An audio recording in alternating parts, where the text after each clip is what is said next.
Assalamualaikum warahmatullahi wabarakatuh. Selamat datang dan selamat bergabung pemirsa pada program Dialog Khusus.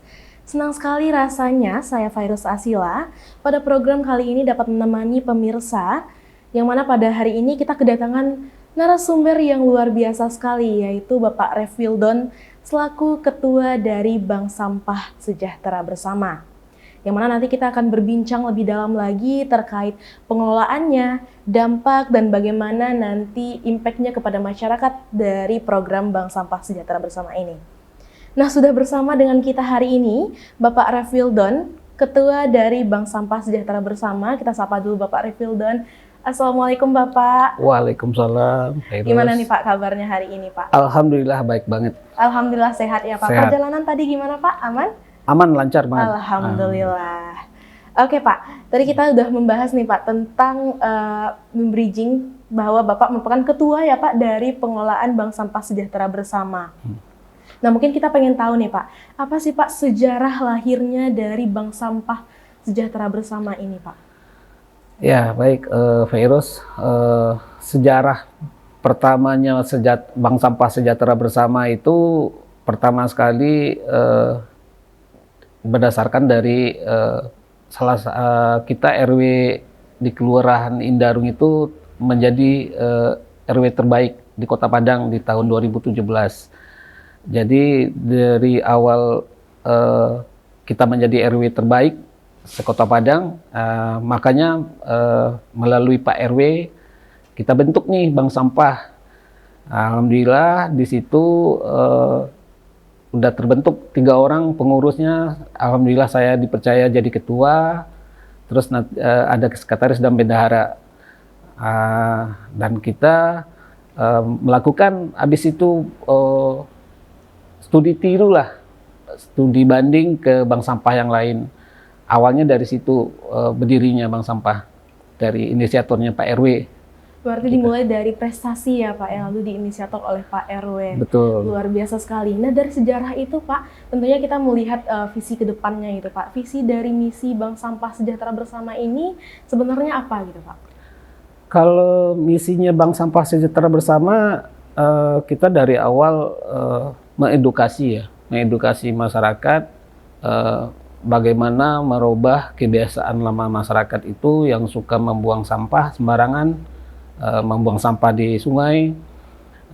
Kita coba untuk mereka melakukan pemilahan, karena sampah yang mereka buang itu yang selama mungkin masyarakat tidak menganggapnya ada nilainya, tapi alhamdulillah di bank sampah sendiri itu menjadi ada nilai ekonominya, nilai tambah lah buat masyarakat gitu. Dan visinya kita ya pasti tujuan akhirnya kita mau lingkungan itu bersih, sehat, indah. Nah, dan saya pinginnya di lingkungan kita itu masyarakat itu udah nggak mau tahu dengan sampah lagi, istilahnya udah peduli. Nah itulah harapan kita nantinya gitu. Mulia sekali berarti ya Pak niat kita untuk lingkungan jadi bersih, tetapi dengan melalui merubah mindset dari masyarakat yang ada gitu. Betul. Ya Pak. Tadi Bapak juga sempat mention kalau dari awal inisiatornya itu Bapak RW, itu alhamdulillahnya Bapak lah yang ditunjuk menjadi ketua dan pengurus inti lainnya. Nah kita pengen tahu nih Pak, terkait struktural dari pengelolaan Bank Sampah Sejahtera Bersama ini gimana itu Pak? Dari awal struktur kita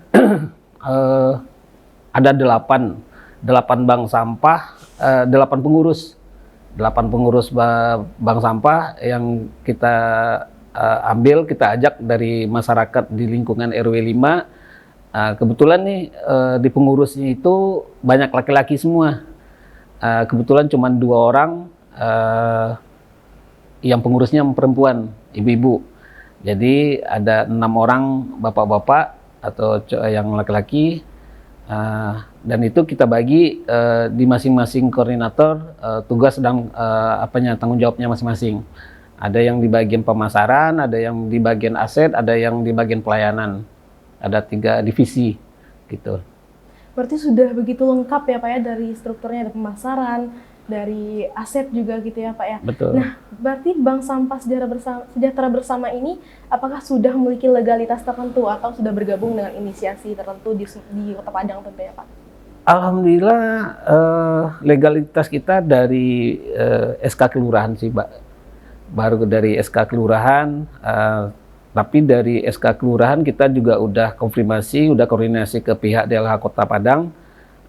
Kita udah terdaftar di DLH Kota Padang, alhamdulillah. Alhamdulillah berarti sudah termonitor juga ya Pak ya dari Kota Padangnya itu sendiri. Betul, betul. Dari bank sampah kita sendiri ini jenis sampah seperti apa saja nih Pak yang diterima untuk pengelolaan bank sampahnya? Untuk jenis sampah, semua sampah anorganik itu kita terima ya. Karena untuk kategori sampah kan secara garis besarnya itu ada 3, sampah organik, sampah anorganik yang tidak terurai, sama sampah B3. Jadi untuk di Bank Sampah Sejahtera Bersama kita baru fokus ke sampah yang tidak terurai, anorganik. Dan itu ada 7 jenis kategorinya. Jenis sampahnya pertama ada plastik, kertas, ada logam, kaca, ada tekstil, karet, dan minyak jelantah. Ada 7. Berarti kita fokus kepada 7 jenis dari sampah kategori anorganik yang tidak terurai ya Pak? Betul, benar betul. Pak? Oke. Nah, kita tertarik nih Pak. Tentunya pemirsa di rumah itu juga penasaran. Sudah setelah mengetahui jenis sampahnya, tentu mereka pengen tahu nih Pak, gimana sih mekanismenya untuk dapat menjadi nasabah ya Pak di pengelolaan Bank Sampah Sejahtera Bersama ini Pak? Ya, kalau untuk masyarakat yang mau jadi nasabahnya Bank Sampah Sejahtera Bersama, gampang sih, Mbak. Pertama, mereka tinggal bawa fotokopi KTP atau KK, mereka daftar dulu jadi nasabah kita, dan setelah terinput di sistem kita, si nasabah boleh besoknya bawa sampahnya langsung. Dan kebetulan kita sama Bank Sampah Sejahtera Bersama ini salah satu bank sampah yang dibina sama TJSL Pegadaian. Jadi kita merekomendasikan untuk nasabah-nasabah yang telah menjadi nasabah itu menabung di tabungan emas Pegadaian. Gitu. Oke. Nah, dari tadi itu kan kita udah membincangkan nih Pak, jadi kita udah menarik bagaimana sih masyarakat ini bisa nanti mengetahui mekanisme untuk menjadi nasabah dari Bank Sampah Sejahtera Bersama. Nah, dari Bank Sampah Sejahtera Bersama itu sendiri, dalam setiap bulannya itu sudah dapat mengelola berapa rata-rata sampah gitu Pak? Kalau kondisi sekarang dari pertama ya, alhamdulillah kita estimasikan per bulan itu 400 sampai 500 kilo per bulannya. Dan kemarin memang ada beberapa bulan terjadi penurunan, mungkin karena kondisi kayak bulan puasa, terus di akhir-akhir tahun masyarakat yang cenderung pergi keluar kota, jadi mereka tidak menyetorkan di waktu-waktu di bulan-bulan tertentu lah. Tapi kalau diambil estimasi per rata per bulannya itu 400 sampai 500 kilo. Cukup banyak juga ya Pak, cukup besar angka sampah yang sudah dikelola oleh Bank Sampah Sejahtera Bersama ini. Iya. 400 sampai 500 kilo itu bukan angka yang kecil kalau kita lihat dari bentuk sampah gitu ya Pak. Betul, betul. Nah, dari sampah yang banyak ini Pak, gimana sih Pak Bank Sampah Sejahtera Bersama itu sendiri memproses untuk mengelola dari sampahnya itu sendiri gitu Pak? Kita kebetulan kerjasama sama mitra pengepul. Jadi semua sampah yang kita terima di bank sampah itu per bulannya dijemput sama mitra pengepul. Dan kebetulan Bank Sampah Sejahtera Bersama ini dulu salah satu binaan PT Pegadaian, dan kebetulan ada induknya. Jadi ada bank sampah induk, dan kita dulu awalnya bank sampah unit. Unit dari bank sampah induk nih. Kita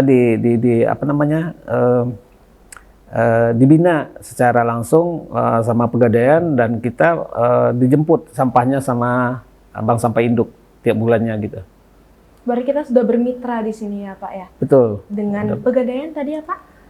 Binaan. Binaan dari Pegadaian. Pegadaian. Yang dulunya kita menjadikan menjadi unit dan nanti diserahkan kepada induk gitu ya Pak? Iya betul. Pengumpulan induk. Untuk saat sekarang ini Pak, itu berapa sih Pak jumlah nasabah yang sudah regularly itu melakukan pengumpulan sampah kepada Bank Sampah Sejahtera Bersama Pak? Alhamdulillah sampai hari ini kita punya nasabah itu udah 150 orang. Dan itu tidak cuma di satu kelurahan aja. Jadi ada di beberapa kelurahan dan kecamatan di Kota Padang. Jadi sebetulnya Bank Sampah Sejahtera Bersama ini mereka yang pernah jadi nasabah itu enggak semuanya yang misalnya gini, kita punya banyak unit nih, banyak bank sampah yang ada di Kota Padang. Ada di 104 kelurahan atau di 11 kecamatan di Kota Padang. Nasabah masyarakat ini pernah daftar dulu di Bank Sampah Sejahtera Bersama, besoknya mereka pindah ke wilayah lain, ke daerah lain, dan di sana ada bank sampah juga yang satu binaan dengan kita. Mereka tinggal melanjutkan menyetor sampah di tempat yang baru, jadi nggak perlu daftar lagi. Jadi alhamdulillah kita di Padang itu yang di bawah bank sampah binaan PT Pegadaian itu kurang lebih ada 80 bank sampah tersebar di Kota Padang. Cukup banyak juga ternyata ya Pak ya, pengelolaan bank sampah ini 80 ya Pak di bawah PT binaan Pegadaian tadi. Betul. Ya Pak. Berarti Bank Sampah Sejahtera Bersama ini cukup membantu juga dari segi pendaftarannya, nanti itu juga memudahkan dari masyarakatnya gitu ya Pak ya? Betul, betul, sangat mudah sekali masyarakat. Contoh kayak kemarin di beberapa bulan kemarin sama pihak pemerintah kota mewajibkan seluruh ASN mendaftar jadi nasabah bank sampah. Mereka mendaftar di lokasi tempat kantor mereka, tapi tinggalnya di wilayah tempat tinggal ASN tersebut. Di sana ada bank sampah yang satu binaan dengan kita, mereka juga bisa nyetor sampah di situ. Selama data dari si nasabah disampaikan ke bank sampah yang satu binaan dengan kita. Jadi bebas mereka mau nyetor sampahnya mau dekat kantor atau mau dekat rumahnya bisa, yang satu binaan dengan kita gitu. Terbuka sekali berarti sistemnya untuk PT binaan dari PT Pegadaian ini ya Pak. Betul, ya. betul. Nah kita tertarik juga nih Pak membincangkan tentang ini. Nah tadi Bapak juga sudah bilang kita memiliki nasabah yang angkanya lumayan besar, 150 Pak. Karena memang saat ini kepekaan terhadap sampah itu merupakan hal aset yang penting untuk kemajuan kita di masa yang akan datang ya Pak ya. Betul. Gimana sih Pak Bank Sampah Sejahtera Bersama ini dalam hal menarik nih Pak, menarik minat masyarakat sehingga nantinya memutuskan untuk mendaftar menjadi nasabah pada pengelolaan bank sampah ini Pak? Awalnya kita pengurus Bank Sampah Sejahtera Bersama ini kita melakukan edukasi dulu ya, melakukan edukasi ke masyarakat, membuka wawasan kondisi masalah sampah di Kota Padang itu masalah yang nggak pernah selesai dari dulu, krusial, dan pemerintah Kota Padang selama ini udah melakukan penanganan mengenai sampah di Kota Padang. Ya kondisinya kalau pemerintah kota melakukan penanganan, tapi inti akhirnya bukan mengurangi.